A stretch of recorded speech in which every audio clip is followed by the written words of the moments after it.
Fala galera, tudo beleza com vocês? Bom, hoje a gente vai ter a oportunidade, de poder falar desse tema fantástico dentro da obstetrícia e dentro da medicina como um todo, que é assistência pré-natal.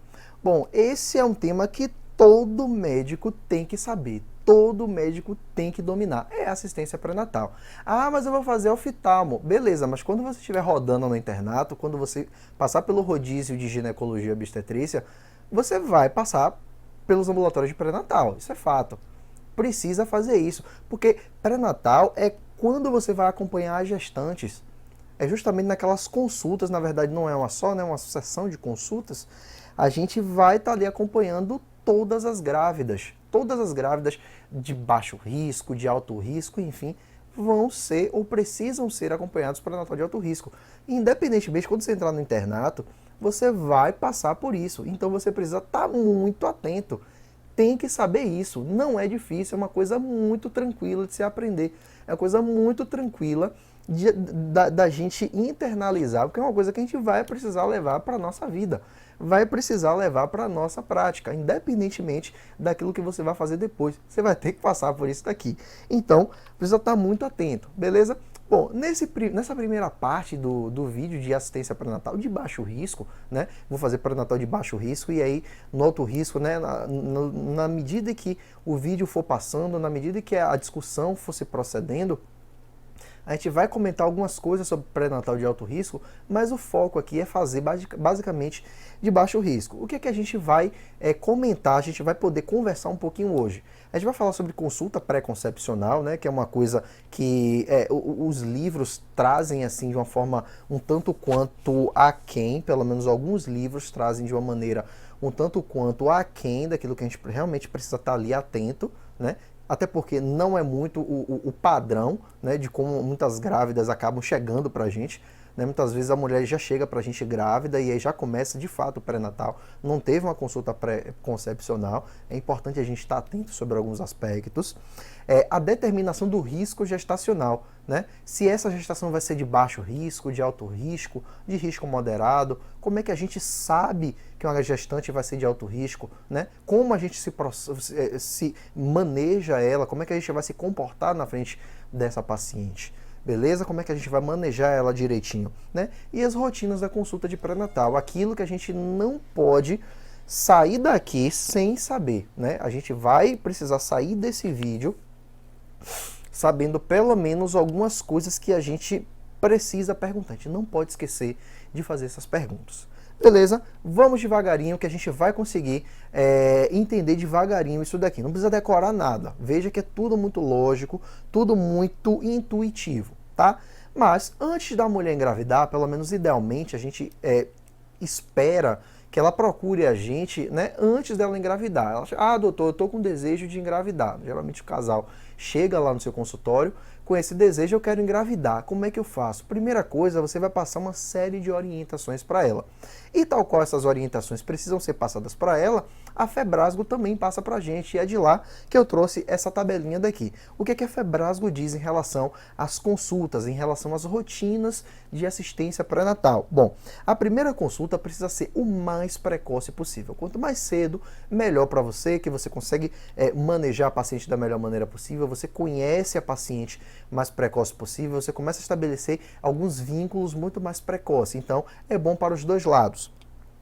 O retorno da primeira consulta, assim que esses exames que você pediu na primeira consulta estiverem prontos, beleza? Então você vai lá e a partir desses exames você vai acabar manejando ela da melhor maneira possível, certo? E orientar a paciente e acabar marcando isso também no calendário, né? Melhor, no cartão da gestante distribuído pelo Ministério da Saúde, né? Idealmente a Febrasgo preconiza que até 34 semanas, ou seja, até a 34ª semana, a gente tem que fazer uma consulta por mês. Então as consultas pré-natal são mensais, tá? Entre a 34ª e a 36ª semana, as consultas passam a ser mais curtas. Ao invés de ser de 30 em 30 dias mensal, ela passa a ser quinzenal, de 15 em 15, beleza? E passou das 36 semanas, chegou no termo, 37 semanas a mulher não pariu, ó minha filha, vem aqui toda semana, que eu preciso estar aqui junto de você, te acompanhar de perto. Então, vou te ver toda semana. E a gente vai estar ali monitorizando ela, acompanhando ela direitinho, acompanhando ela e o fetinho, que é para ver se está tudo bem, se está tudo ok, e depois encaminhar ela para o hospital para poder realizar o seu parto. Beleza, é uma coisa que a gente precisa estar muito atento, fazer as orientações da maneira adequada. Veja que eu vou repetir isso nessa aula várias vezes, essa questão de orientação,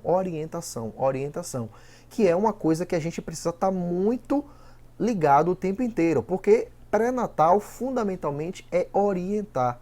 Logicamente você vai examinar, vai pedir exame, sim, mas o fundamental mesmo é a questão da orientação, né? A orientação tem diversos benefícios, né? Você acaba diminuindo a questão da ansiedade dos pais, não só da mãe, mas do pai também, de toda a família, de todo o seio familiar que está ali em vias de acabar recebendo aquela nova criança, aquele novo ser vivo que está ali para poder nascer. Beleza? Então, orientação aqui é a palavra de ordem. Beleza?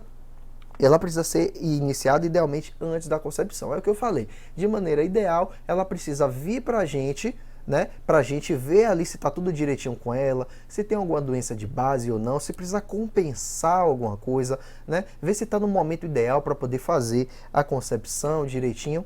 E a partir daí a gente vê qual é o melhor momento que esse casal pode engravidar para poder levar a gestação da melhor maneira possível, que, sem sombra de dúvidas, é um momento que transforma a vida das pessoas. É justamente a chegada de uma nova criança, na verdade, de um novo ser, de uma criancinha, nas casas da gente. Beleza? Bom, e essa consulta pré-concepcional? Como toda e qualquer consulta, você vai fazer a anamnese, vai colher a história clínica direitinho, vai conhecer a paciente, estabelecer as relações de vínculo importantes com essa paciente, vai fazer um exame físico e exame ginecológico. Isso é fato.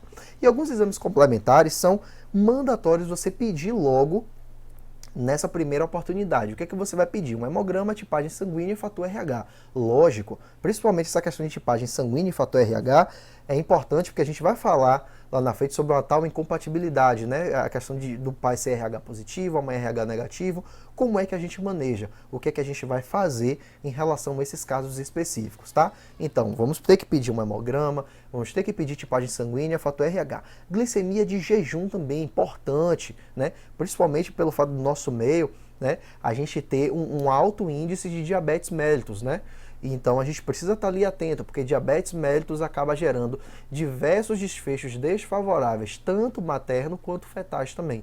A gente precisa estar atento quanto a isso daí, certo? Sorologias, claro, é fundamental pedir algumas sorologias, anti-HIV, as hepatites virais, sífilis, enfim, pedir as sorologias porque grávida não combina com infecção.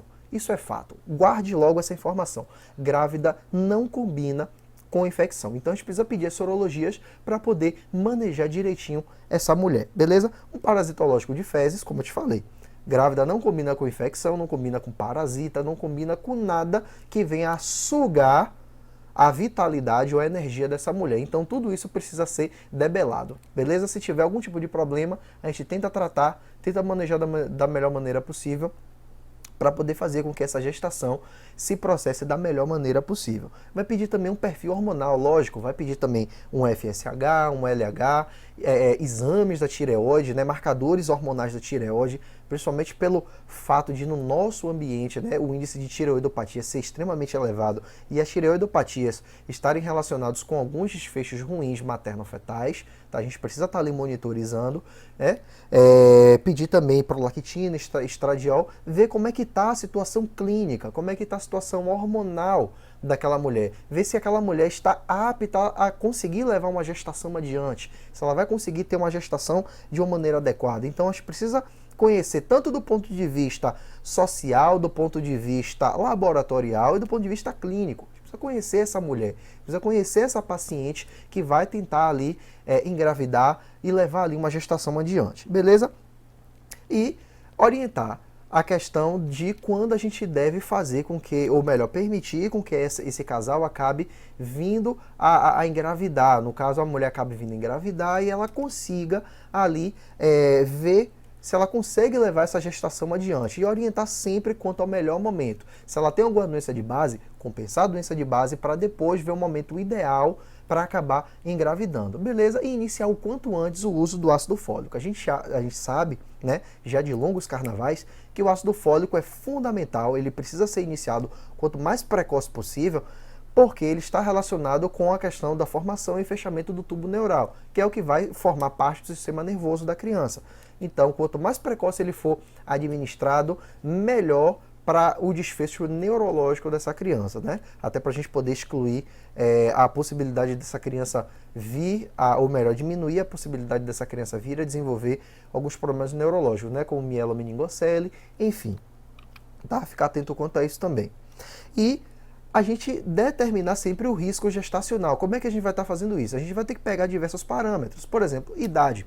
A gente sabe que idade, extremos da idade, menores do que 15 anos e maiores do que 35 anos, vão conferir a essa mulher um risco gestacional elevado, né? Risco de cromossomopatias, risco de prematuridade, risco de abortamento, risco de sangramento uterino anormal, tanto de primeiro quanto de terceiro trimestre, restrição de crescimento, enfim, diversos desfechos materno-fetais podem estar associados por conta de extremos reprodutivos de idade, beleza? Geralmente a gente considera aí de 15 anos para baixo, né? As mães muito novinhas, né? Abaixo de 15 anos, tem diversos riscos, tá?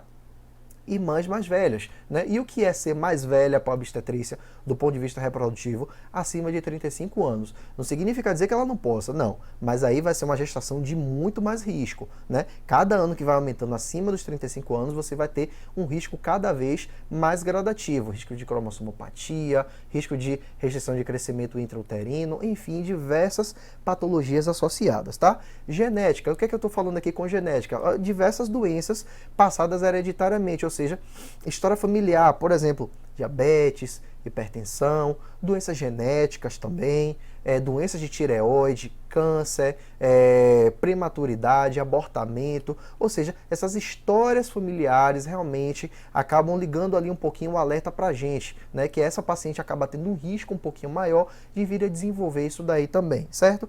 Os hábitos de vida, isso daqui inclui o que? Basicamente, etilismo, tabagismo, a gente vai comentar um pouquinho sobre isso daí, né, que essas mulheres devem ser expressamente desencorajadas a deixar, melhor, elas devem ser desencorajadas a não realizar o uso dessas substâncias, beleza? A questão do peso, a gente sabe que mães abaixo do peso, né, mães desnutridas e mães obesas, né, têm maiores riscos em relação a continuidade da sua gestação, né? Atividade física e profissional, a gente sabe que atividade física extenuante pode dificultar a concepção. Atividade profissional, né? Mães que têm dupla, tripla jornada de trabalho, não se alimentam da maneira adequada, pode vir a ter uma dificuldade maior de vir a fazer a sua concepção também, né? Algumas comorbidades, a gente já teve a oportunidade de comentar aqui sobre algumas coisas, né? Hipertensão, diabetes, cardiopatias, asma, enfim, diversas outras doenças associadas. Ambiental, emocional e familiar, lógico, né? Se a gente tem ali um ambiente familiar que não é muito favorável, talvez não seja ainda o momento ideal para poder estar ali relacionado com a concepção, né? Fatores emocionais e ambientais podem ser determinantes ali no desenvolvimento de uma gestação adequada. Então, orientar isso daqui, tá questionando, tá procurando saber, conhecer melhor essa paciente e ficar atento quanto a isso daqui, beleza? Uma vez que a gente sabe isso daqui, a gente consegue orientar da melhor maneira possível, vai ficar mais fácil da gente conseguir orientar essa paciente para ter o seu melhor momento para poder engravidar, tá?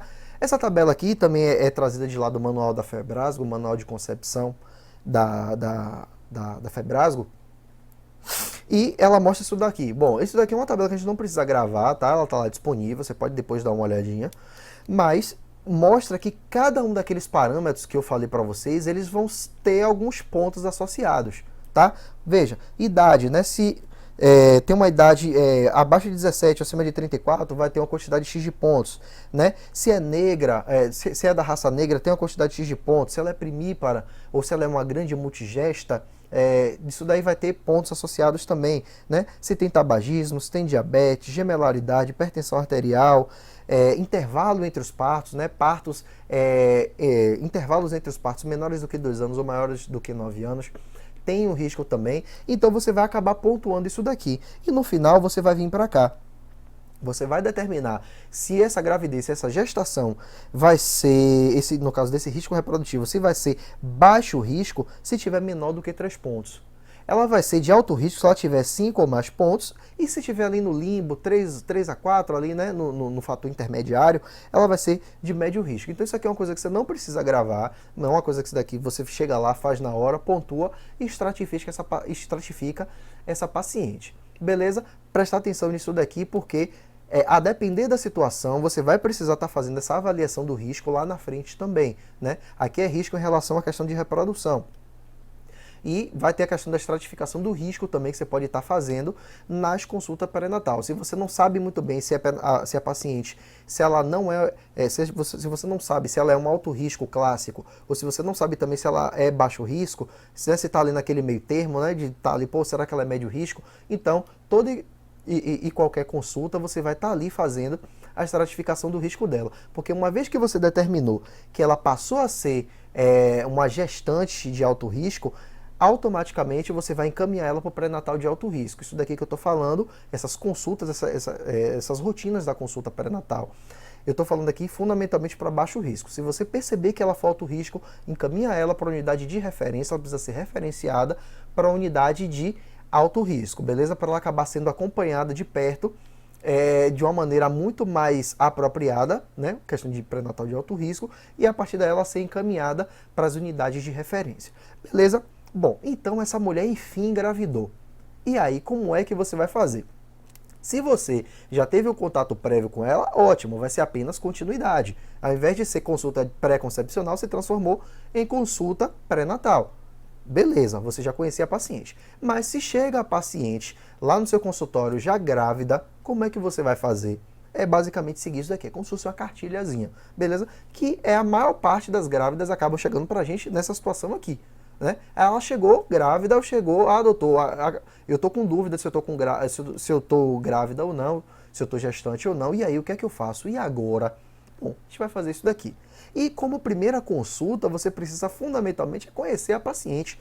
Você precisa conhecer essa gestante, né? Precisa estabelecer os riscos, ver a questão dos diagnósticos, tanto os diagnósticos de normalidade quanto os diagnósticos patológicos, sejam eles clínicos, cirúrgicos e principalmente, sobretudo, os obstétricos, tá? Pré-natal, não perca de vista que é uma consulta de prevenção. A maior parte, a esmagadora maioria das gestantes vão chegar para a gente apenas pelo fato de estar gestante. Ela não vai ser uma doente, é diferente daquelas outras consultas que a gente vê na clínica médica, na infectologia, na pneumologia, na endocrinologia, em que você tem ali um doente que geralmente tem uma queixa. Não, aqui não, é consulta de prevenção. Pré-natal é igual a prevenção. É garantir que aquele fetinho ele nasça da maneira apropriada, que ele se desenvolva da maneira correta e que a gestação dessa mulher seja levada da maneira mais saudável e mais proveitosa possível. Beleza? E aí definir a questão dos diagnósticos. Quando eu falei para vocês, diagnósticos obstétricos de normalidade. O que é diagnóstico obstétrico de normalidade? Eu conheço muito patológico, mas o que é normalidade? Por exemplo, mulher de 25 anos, com idade gestacional de 19 semanas e 5 dias, primigesta, com a gestação tópica, única, evolutiva, enfim. Isso daí é diagnóstico de normalidade, ou seja, não tem nenhuma doença, só tem ali uma gestação, uma gravidez. Isso é um diagnóstico obstétrico de normalidade. Diagnóstico obstétrico patológico, por exemplo, diabetes gestacional. É possível, né? Doença hipertensiva específica da gestação, DEG, né? Pode acontecer também, né? Doença trofoblástica gestacional, coriocarcinoma, molidatiforme, enfim. Isso daí são diagnósticos obstétricos patológicos de anormalidade, tá? E os diagnósticos clínicos e cirúrgicos que ela tiver, né? Se ela tem problema no coração, se ela é cardiopata, se ela é asmática, se ela tem tireoidopatia, se ela tem alguma outra doença cirúrgica, se ela tem um apendicite, se tem colecistite, enfim, você vai definir os diagnósticos que essa mulher tem para a partir daí você acompanhar ela e manejar, ou se for o caso, encaminhar ela para a unidade de referência da melhor maneira possível, tá? E a partir daí programar a sequência futura dos exames. Bom, como é que você vai seguir? Na anamnese, lógico, né? A gente vai começar sempre a consulta da gente pela anamnese. Vamos começar com a identificação, idade, queixa e duração dessa queixa, se ela tiver, né? Bom, geralmente essas grávidas, geralmente ali, né, no mais precoce possível, ela começa a chegar com as queixas bem características da gestação. E se você orientar que aquilo ali é normal, pode acontecer, que algumas coisas têm solução, que, né, pode ser tratada com remédio e outras não, outras vão passar espontaneamente, ela tende a ficar um pouco mais tranquila. Ela, doutor, eu tô com azia, tô com dor de cabeça, tô com o intestino preso, tava fazendo cocô normal e agora não tô mais, tô com o intestino preso. E aí, o que é que eu faço? Ah, eu tô com pirose. Ah, doutor, eu tô sentindo, eu tô vomitando, tô me sentindo enjoada. Meu nariz está sangrando, minha gengiva está sangrando. O que é isso? Queixas comuns de gestação. Que se você orientar direitinho, ela tende a ficar mais calma. Se você acabar fazendo a medicação correta, orientar direitinho, ela acaba ficando muito mais tranquila, tá? Ela tem muito mais segurança com isso daí. Vê a questão dos seus antecedentes patológicos pregressos. Vê se ela tem uma comorbidade. Tem hipertensão, tem diabetes, tem cardiopatia, tem asma. Coisas que a gente precisa estar interrogando, a gente precisa conhecer a paciente do ponto de vista clínico, tá? Os antecedentes familiares, a mesma coisa, questionar em relação à incidência de diabetes, se tem familiares com diabetes, doenças específicas hipertensivas da gestação, DEG, diabetes na gestação. Por quê? Porque pacientes que, por exemplo, tiveram eclâmpsia, melhor, as mães de pacientes que tiveram eclâmpsia, essas pacientes, no caso, elas vão ter um risco aumentado de desenvolver eclâmpsia também. Então tem um fator genético aí associado importante da gente estar questionando também. Se tem problema na tireoide, né, que são coisas também que vão ali passando, né, de geração em geração e pode estar ali associado, né, pode ser passada, né. Se tem esses hábitos de vida, como eu comentei para vocês em consulta pré-concepcional, tabagismo, etilismo, né? A gente tem que desaconselhar expressivamente essas pacientes, principalmente em relação a etilismo, até porque a gente não tem uma ideia muito concreta sobre dose mínima segura, né? A gente não sabe qual é a quantidade mínima ou a quantidade que o álcool começa a fazer mal para o feto. Então a gente sempre desaconselha completamente, radicalmente. Essa mãe não pode fazer uso de bebida alcoólica sob hipótese nenhuma na gestação. É uma coisa que você precisa orientar. Ó, mãezinha, não beba, porque a gente não sabe qual é a quantidade, a gente não sabe a dose que esse álcool pode fazer mal para o seu bebê, então é recomendado que a gente faça com que você não beba, evite estar bebendo nem um pouquinho, nem um golinho, nada, evite estar bebendo, certo? Em relação ao cigarro, a gente já tem alguns estudos um pouco mais robustos, que a gente percebe que se uma mãe é tabagista, se ela acaba diminuindo a carga tabágica, isso daí acaba melhorando alguns resultados. Beleza? Então, de qualquer forma, você sempre tem que desaconselhar, mas pelo menos o tabagismo tem essa questão aí de dose e dependência, né? Quanto mais ela vai deixando ali o hábito de fumar, isso daí vai ter melhores resultados, pode ter melhores desfechos também, certo? E os antecedentes ginecológicos também, né? Ver a questão quando é que foi a menarca dela, se o ciclo dela é regular ou irregular, tá? Se ela usava anticoncepcional, né? Engravidou usando anticoncepcional, foi falha de método, usa DIU. Por que questionar DIU é importante? A gente sabe que DIU junto com gravidez aumenta o risco de gestação ectópica, né? E aí a gente vai ter que programar a retirada do DIU, principalmente se tiver precoce. Então a gente precisa estar atento quanto a isso, beleza? Não perder de vista isso daí. Avançando, os antecedentes obstétricos, né? É a primeira gravidez, já teve algum tipo de aborto, o aborto foi espontâneo, foi provocado, né? O tipo de parto que a senhora teve, né? Foi parto natural, foi vaginal, usou fórceps, né? Teve alguma intercorrência durante o parto, durante a gestação? Questionar isso daí, né? Já teve em gestações anteriores diabetes da gestação, né? Já teve doença hipertensiva específica da gestação, que é a DEG, teve sangramento, algum bebê da senhora foi prematuro, né? Foi baixo peso, foi alto peso, questionar isso daí. Essas coisas que já aconteceram em gestações anteriores são fundamentais aqui pra gente, porque pode ligar ali o alerta, opa, ela já tem fator de risco para isso daqui. Ah, essa gestante, ela já teve 3 partos prematuros, então ela tem um risco aumentado de ter, nessa 4ª gestação, o seu 4º parto prematuro também, né? O mesmo se aplica para a doença específica doença hipertensiva específica da gestação, DEG, e diabetes mellitus-gestacional também. A gente precisa estar atento para isso daí e estar questionando, né? Teve algum tipo de abortamento infectado, fez curetagem, por que essa questão de curetagem? Curetagens repetidas, a gente sabe que tem problemas lá na questão da migração placentária, aumenta risco de placenta prévia, enfim, a gente precisa estar muito atento quanto a isso daí. E questionar ativamente as outras queixas, né? Você está sentindo mais alguma outra coisa, além das queixas que eventualmente elas podem vir a estar trazendo para a gente, beleza? E aí você vai partir para o exame físico. Você vai fazer um exame físico geral que constitui fundamentalmente pressão arterial e peso, uma coisa que toda e qualquer consulta pré-natal, todas elas, do início ao fim, você tem que medir a PA dela e medir o peso dela, para depois colocar na curva que tem lá na caderneta da gestante. Precisa colocar isso daqui, é fundamental. Não esqueça de medir a pressão arterial e ver o peso dela, ver se ela está ganhando peso adequadamente, ou se não está ganhando peso, está ganhando muito peso, além do que ela deveria estar ganhando, beleza? E depois é o que a gente chama de exame físico especial, que a gente vai para os determinados segmentos, né? Ver a questão da pele, se tem algum tipo de lesão ou não, mucosa ocular, né? Ver basicamente se ela está hipocorada ou não, isso daí pode predizer uma anemia, isso daí você vai pesquisar depois, tá? Varizes, né? Ver a questão principalmente de sobrecarga dos membros inferiores, pode ter varizes ou não, a gente pode dar algumas orientações que podem vir a melhorar também, né? A questão de ausculta pulmonar, cardíaca, ver tireoide, enfim, ver todo aquele exame físico segmentar que a gente já está acostumado a fazer isso daí também, beleza? A questão também do aparelho locomotor, que essa imagem daqui mostra, é que na medida que a gestação for se processando, a gente sabe que algumas alterações posturais na grávida vai acabar se procedendo, justamente porque ela está com peso ali que antes ela não tinha. Então a coluna dela vai tender a ficar muito mais sobrecarregada. Por isso que muitas vezes você vê as grávidas com a mão assim, né? Provavelmente vocês já viram por aí. A grávida com aquele barrigão enorme, e aí você vê ela com a mão aqui nas cadeiras. Ela mesmo fala, doutor, tô com a mão nas cadeiras porque o menino tá pesado. E realmente pesa mesmo. Ela tá ali com a bola, né, dentro da barriga que pesa, e muitas vezes tem essas alterações em relação à coluna vertebral. Ficar atento com isso daí e acabar orientando da melhor maneira possível.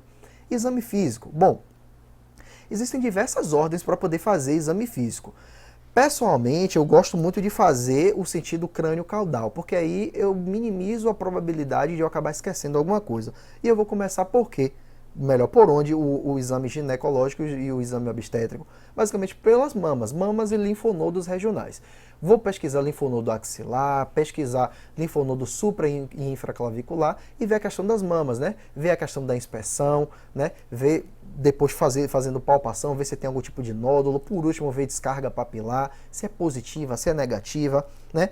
E depois eu vou justamente colocar a paciente deitada. Esse primeiro momento eu vou fazer com a paciente sentada e depois eu passo para a paciente deitar. Quando a paciente deita, e aí sim eu vou lá para o abdômen dela, vou lá medir a altura ou fundo uterino, pego uma réguazinha, mide fundo uterino, né, desde da sínfise púbica, né, do monte pubis, lá da sínfise púbica que está lá no monte pubis, vou lá, coloco a fita ali e procuro o fundo uterino, vou ali com a fita, pego o fundo uterino e vou lá fazer a medição desse fundo uterino e sempre registrar na caderneta de gestante, tá? Na caderneta da grávida disponibilizada pelo Ministério da Saúde. Importante fazer isso daí, tá? E aqui um dado importante, que CU não é isso que você está pensando, CU quer dizer cicatriz umbilical, tá? Ela está em torno de... na verdade, ela está ali ao nível da cicatriz umbilical, o fundo uterino está ali ao nível da cicatriz umbilical, aproximadamente ali pela 20ª semana. Tá? Então tá aí um dado aí para a gente acabar, um dado de parâmetro para a gente estar se baseando, que aproximadamente na 20ª semana o fundo uterino vai estar na linha da CU. O que é CU? Cicatriz umbilical. Beleza? E depois você vai fazer a palpação. Como é que a gente vai fazer isso? As 4 manobras de Leopold, beleza? A escola alemã é muito relacionado com essa questão aí dessas manobras obstétricas para a gente. E como é que a gente vai fazer? São 4 tempos, tá? No primeiro tempo a gente vai ver a situação. E o que é... Desculpa. E o que é ver a questão da situação? É ver a questão do fundo uterino. A gente vai lá, palpa o fundo uterino, né? Você vai ver aqui nessa parte mais superior do abdômen. Você vai lá, palpa, e você vai ver que realmente tem um descenso. Você vai ver aquela parte durinha, que é o útero retesado, e você vai ver um descenso. É ali naquele descensozinho, naquela depressãozinha, que é o fundo uterino. E aí, né, você acabou de medir, o fundo uterino, você vai lá e vê o fundo uterino. Nesse primeiro tempo, você vai ver a situação medindo o fundo uterino. No segundo tempo, você vai ver a posição, né? Você vai ver aqui para o lado, vai ver a posição. E o que é ver a posição? É ver a questão do dorso da criancinha, né? Ver se o dorso está para a direita, se o dorso está para a esquerda, se está anteriorizado, se está posterior, né? Às vezes dá para a gente poder perceber isso daí. Geralmente é dorso à direita, dorso à esquerda ou dorso anterior, beleza? E depois você vai ver lá na partezinha de baixo a apresentação. Que tipo de apresentação pode ser? Ou pode estar a cabecinha da criança lá, apresentação cefálica, pode estar o bumbum do nenê, que é a apresentação pélvica, ou pode estar o dorso ali, ele pode estar deitado, ele pode estar transverso, a apresentação córmica. Esse é o terceiro tempo das manobras de Leopold. E no quarto tempo eu vou ver o grau de insinuação, é ver se o bebê já está encaixadinho ou não. E as mães sempre perguntam isso, e aí doutor, já está encaixado ou não? E o que é isso de estar encaixado ou não? É ver a questão da insinuação, se o bebê já está bem insinuado ou não. Principalmente quando está ali com a apresentação cefálica, é muito mais fácil da gente perceber. Beleza? Então, não perder de vista esses 4 tempos das manobras de Leopold, que isso aqui cai bastante em prova e uma coisa que você faz lá no seu dia a dia também, nas suas consultas pré-natal. Beleza? Uma coisa que você vai fazer. E continuando, né? Depois que eu vi toda a situação lá, apresentação, posição, apresentação e grau de insinuação, vi direitinho, eu vou pegar o sonar ou o pinar e vou fazer a ausculta do bebê, ver o BCF, batimento cardíaco fetal, tá? Bom, você pode fazer tanto pelo sonar quanto pelo pinar, que é um estetoscópio que parece uma taçazinha, você coloca lá no ouvido e ausculta. Bom, pelo sonar a gente consegue a partir da 12ª semana, aproximadamente, né? E pelo pinar a gente consegue aproximadamente entre a 18ª e a 20ª semana, ou seja, é um pouco mais tardio que a gente já consegue ouvir o coraçãozinho do bebê pelo pinar, beleza? E por último, você vai fazer o exame especular, tá? Por último, logicamente, o toque vaginal, que é o último exame de todos. Você vai passar o espéculo, ver se está tudo direitinho lá, a integridade da mucosa vaginal, ver a questão do colo do útero, se está tendo algum tipo de corrimento ou não. E aí, nesse caso, se a mulher já tiver mais de 1 ano que ela fez exame preventivo, eu aproveito o exame especular para poder colher o exame citopatológico. Já aproveito essa oportunidade também, beleza? Pesquisar também, né, se você perceber ali que tem uma evidência de uma vulvovaginite ou uma cervicite, colher ali material que é para ver se cresce clamídia, gonococo, que é para você poder tratar também, beleza? Ou seja, grávida não combina com infecção. Se você pesquisou, viu que tem bicho ali, trata logo da melhor maneira possível para evitar desfechos desfavoráveis na gestação dessa mulher. Beleza, pessoal? E quais são as orientações gerais que a gente precisa fazer? Boa parte das coisas a gente já discutiu aqui, mas a gente precisa estar aqui atento. Bom, você vai orientar, mãezinha, preste muita atenção. Se você perceber que você está tendo sangramento, corrimento, perda de líquido, isso não é esperado. Procure uma unidade de emergência com centro obstétrico. Ou seja, vá para a maternidade. Entendeu? Sempre está orientando ela contra esses sinais de alerta. Perda de líquido, sangramento, né? Mudanças na movimentação fetal. Aí eu percebia que o bebê mexia bastante, agora o bebê parou literalmente de mexer. Corra para a maternidade. Corra para a maternidade para a gente poder investigar isso daí, ver a questão da vitalidade fetal lá, certo? As modificações do organismo, né? Você orientar que o organismo dela vai acabar modificando, né? Ela vai sentir mais azia, ela vai se sentir mais sonolenta, mais lentificada, né? Que é a ação da própria progesterona. A progesterona é um hormônio que deixa muito a gestante assim, meio mole, meio sonolenta. Então, é uma coisa que você precisa estar ali orientando o tempo inteiro. O surgimento de cloasma, né? Que são algumas manchas, varizes, estrias, orientar sobre a possibilidade de aparecimento, né? E como é que a gente pode evitar isso daqui, na hora que a gestante ela for deitar, colocar as pernas para cima para poder evitar o retorno venoso, usar meias de compressão profilática de média compressão, né? Justamente evitar isso daí, passar alguns tipos de hidratante na pele, entendeu? Então, prestar muita atenção quanto a essas orientações, que isso precisa ser passado para gestantes. E em relação à questão da higiene das vestes também, né? São orientações gerais que a gente daria para todo e qualquer paciente. Preparação das mamas para a amamentação, se o bico for invertido, fazer exercício para everter o bico do seio, né? Fazer a inversão, né? Se o bico é invertido, você fazer exercício para ele acabar ficando para fora, né? Acabar invertendo, para poder facilitar o processo de amamentação no futuro, né? E orientações sobre a questão de trabalho de parto, orientar, principalmente, né, em fases mais tardias da gestação, né, mais próximas do termo. Cheguei a falar, mãezinha, não é qualquer contração que é trabalho de parto, principalmente se for mãe de primeira viagem, paciente primigesta, né? São contrações rítmicas, né, que geralmente duram 30 segundos ou mais, né, de 15, 30 segundos ou mais, geralmente de 2 a 3 contrações a cada 10 minutos, contrações rítmicas, que vai doer pra caramba, depois alivia, né? Explicar para ela sobre sinais e sintomas do trabalho de parto, isso daí é importante também, né? A questão de alimentação e ganho de peso, né? A gente tem que estimular, né, a questão do ganho ponderal de peso, mas até um certo limite. A gestante não pode ganhar peso demais e também não pode ganhar peso de menos. Então, orientações gerais em relação à questão também da alimentação. Uso de drogas, a gente já teve a oportunidade de falar, tem que ser expressamente desencorajado o uso de drogas na gestação. Orientar sobre vacinação e imunização, importante também, tá? Dentes e gengiva, por que eu coloquei isso aqui? Porque muitas mães, elas ficam com medo de ir no dentista porque elas ouvem falar, é uma coisa muito antiga, que se fala que gestante não pode fazer procedimento dentário, não, muito pelo contrário. Pode fazer sim, não tem problema nenhum, né? Ter cuidado com os dentes, com a gengiva, alertar para a possibilidade de hiperplasia gengival também, que é uma coisa que pode acontecer, sangramento gengival também pode vir a acontecer, é uma coisa esperada na gestação, realização de atividade física, principalmente se a mãe já praticava atividade física.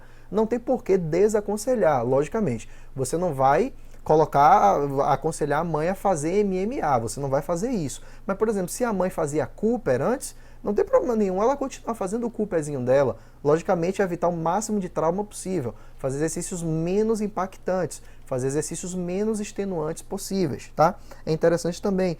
Atividade sexual. Não há nenhum tipo de restrição em relação à prática de atividade sexual durante a gestação. Salvo engano, se você tiver trabalho de parto prematuro, se você tiver ali infecção, rotura de membrana, enfim, dor também associada, então aí realmente é uma restrição, pelo menos momentânea, beleza? Fora isso, atividade sexual está liberado, pode, ou seja, a grávida pode ter relação sexual sim, tranquilo, oriente isso daí para ela que você vai deixar ela muito feliz, tá?